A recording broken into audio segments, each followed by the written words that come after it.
আপনি নামাজ পড়েছেন, হজ করেছেন, জাকাত দিয়েছেন, মিসকিনকে খাওয়াইছেন, আত্মীয়স্বজনের প্রতিবেশীর হক আদায় করেছেন, এগুলো আপনার কোনো কাজে আসবে না যতক্ষণ পর্যন্ত আপনার উপরে নবীর ভালোবাসা না থাকবে।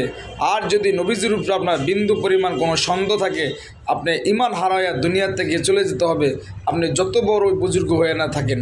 কিন্তু ভাই, একটা কথা মনে রাখবেন, আপনার জীবনের চেয়েও বেশি পৃথিবীর সব কিছু এবং জীবনের চেয়েও বেশি নবী করিম সাল্লাল্লাহু আলাইহি সাল্লামকে ভালোবাসতে হবে। এটাই বাস্তব। কেন? আমাদের নবীজি হলো আমাদের জীবনের সব কিছু। আমরা যখন কবরে চলে যাব, তখন আমাদের প্রিয় নবীজি আমাদের সামনে দাঁড়াবেন, আর কেউ দাঁড়াবে না। আর যারা রসুল পাক সাল্লাল্লাহু আলাইহি সাল্লামকে মাটি বলে, আমাদের মতো মানুষ বলে, তারা কখনো ঈমান নিয়ে দুনিয়া থেকে যেতে পারবে না। আমার রসুল নূর, নূর নবীজি। আমার রসুল সব জায়গায় আসার ক্ষমতা আল্লাহ তাআলা আমার রাসূলকে দিয়েছেন। এই আকীদা যার ভিতরে থাকবে না, সে কখনো ঈমান নিয়ে মরতে পারবে না।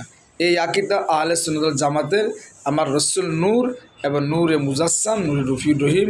আমার রসুল আল্লাহ তাআলা সব জায়গায় আসার ক্ষমতা আল্লাহ তার হাবিবকে দিয়েছেন। যেমন আমরা নামাজ পড়ি আইয়ু আন নাবিয়ু, কেউ যদি বলে যে রসুল দূরে, তার নামাজ কখনো হবে না।